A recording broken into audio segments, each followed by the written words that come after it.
नमस्कार बंधुरा आजके रान्नाघरे आपनादेर सबाइके स्वागत जानाई। आजके आमी कम मशला दिए डिम आलुर झोलेर रेसिपि आपनादेर संगे शेयर करब। तार जोन्नो एखाने आमी 4टे डिम निये नियेछि और डिमगुलोके आगे थेके आमी सिद्ध करे नियेछि और एखाने आमी आलू निये नियेछि। आलू और डिमटाके सिद्ध करे निये नियेछि और एखाने मशला करार जोन्नो किछु मशला निये नियेछि। एखाने निये नियेछि एक मीडियम साइजेर पेঁয়াজ, 6-7 कोয়া रसुन, 1 इंचेर थेके एकटू कम आदा, 6-7टा काँचा लंका और एक छोटो टमेटो। एइगुलो सब एकसंगे आमी पेस्ट करे नेब।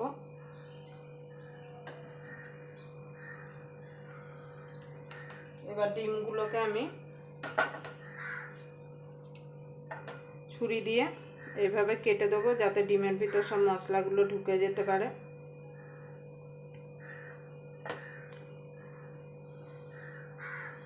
আপনারা পুরো ভিডিওটা দেখবেন, আশা করি আপনাদের ভালো লাগবে। যদি ডিমের ঝোলের রেসিপি আপনাদের ভালো লাগে তাহলে অবশ্যই একটা লাইক করবেন, কমেন্ট করবেন, শেয়ার করবেন আর আমার চ্যানেলটা সাবস্ক্রাইব করে প্লিজ আমার পাশে থাকবেন আর পাশের বেল আইকনটি অবশ্যই বাজিয়ে দেবেন। আমি যখন কোনো নিত্য নতুন রেসিপি আপলোড করব সবার আগে আপনাদের কাছে পৌঁছে যাবে।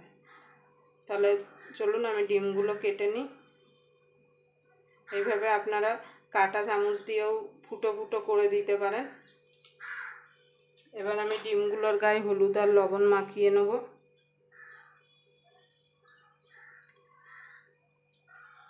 ডিম আলু দুটোর গায়ে আমি হলুদ আর লবণ মাখিয়ে নেব।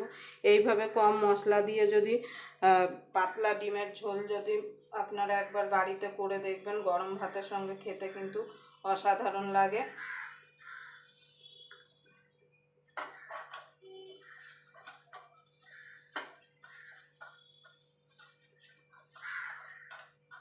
এবার ডিম আর আলুটা আমি সাইডে রেখে দেব। রেখে দিয়ে আমি ডিম আলুটা ভাজার জন্য গ্যাস ধরিয়ে কড়াইটা বসিয়ে দেব। এবার কড়াইটা গরম হওয়া পর্যন্ত অপেক্ষা করব। দেখুন বন্ধুরা কড়াইটা গরম হয়ে গেছে। এবার আমি তেল দিয়ে দেব।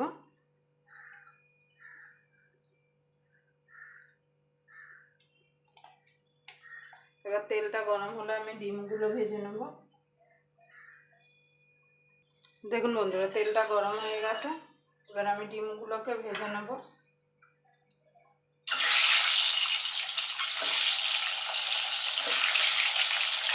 ডিমগুলো খুব ভাজবো না, ডিমগুলো যদি কড়া ভাজা হয়ে যায় তাহলে কিন্তু খেতে ভালো লাগবে না।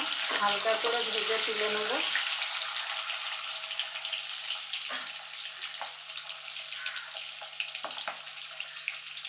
দেখুন বন্ধু ডিমগুলো ভাজা হয়ে গেছে। এবার আমি ডিমগুলোকে তুলে নেব।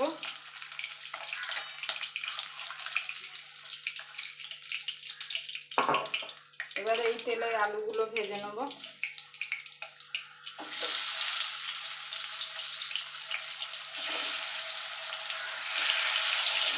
আপনারা তো অনেক রকমভাবে ডিমের ঝোল বাড়িতে বানিয়ে খেয়ে দেখেছেন, কিন্তু এইভাবে একবার আমার মতো করে ডিমের ঝোল বানিয়ে খেয়ে দেখবেন। গরম ভাতের সঙ্গে কিন্তু অসাধারণ লাগবে খেতে আর স্বাদও কিন্তু একদম আলাদা।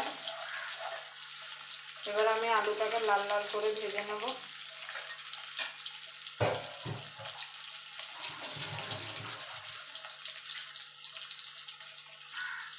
দেখুন বন্ধুরা আলুগুলো ভাজা হয়ে গেছে। এবার আলুগুলোকে আমি তুলে নেব।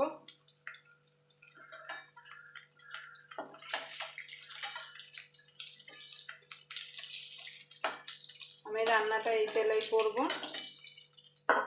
তার জন্য ফোড়নে দিয়ে দেবো একটা তেজপাতা,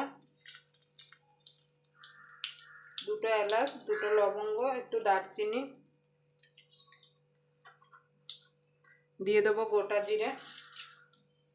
এবার ফোড়নটাকে একটুখানি ভাজা ভাজা করে নেব। এবার যে আমি মশলাটা করে রেখেছিলাম আদা রসুন পেঁয়াজ কাঁচা লঙ্কা টমেটো সেটা দিয়ে দেবো।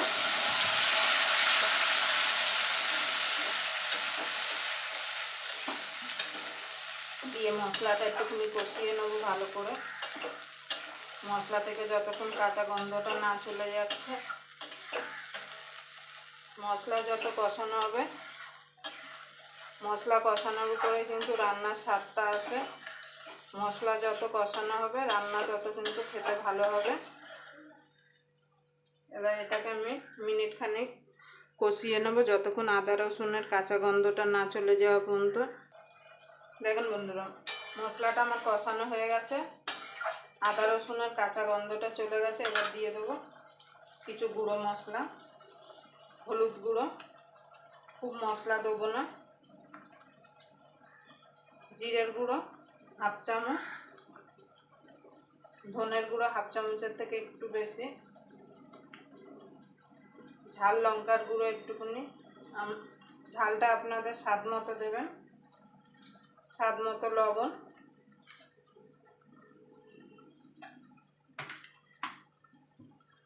আর দিয়ে দেবো কাশ্মীরি লঙ্কার গুঁড়ো রঙের জন্য। এবার ভালো করে সব মশলাগুলো কষিয়ে নেব, যতক্ষণ মশলা থেকে তেল না ছেড়ে আসছে। সামান্য একটুখানি জল দিয়ে দেবো যাতে মশলাটা পুড়ে না যায় আর কষানোটাও যাতে ভালো হয়।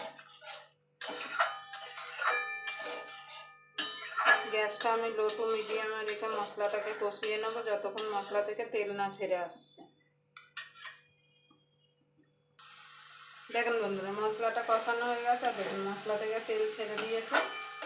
এবার আমি ডিম আর আলুটা যে ভেজে রেখেছিলাম সেটা দিয়ে দেবো, দিয়ে ভালো করে মশলার সঙ্গে কষিয়ে নেব।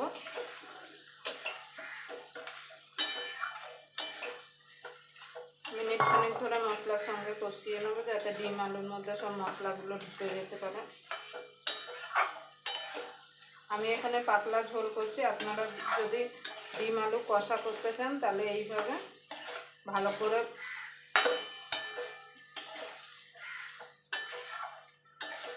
এইরকমভাবে কষিয়ে কষা ডিমটা করতে হবে।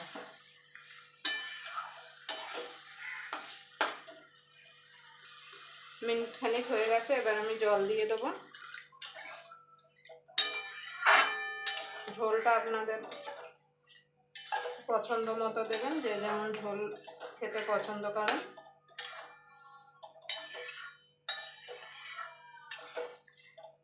এবার এটাকে আমি মিনিট খানিক ফুটিয়ে নেব।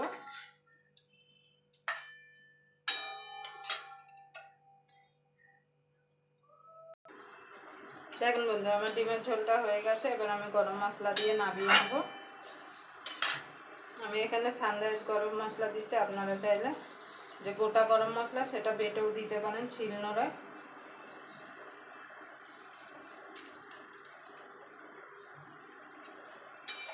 আমার আলু দিয়ে পাতলা ডিমের ঝোল রেডি হয়ে গেছে, এবার আমি নামিয়ে দেবো। আবার আপনাদের সঙ্গে কোনো নতুন রেসিপি নিয়ে দেখা হবে। ততক্ষণ পর্যন্ত আপনারা ভালো থাকবেন, সুস্থ থাকবেন।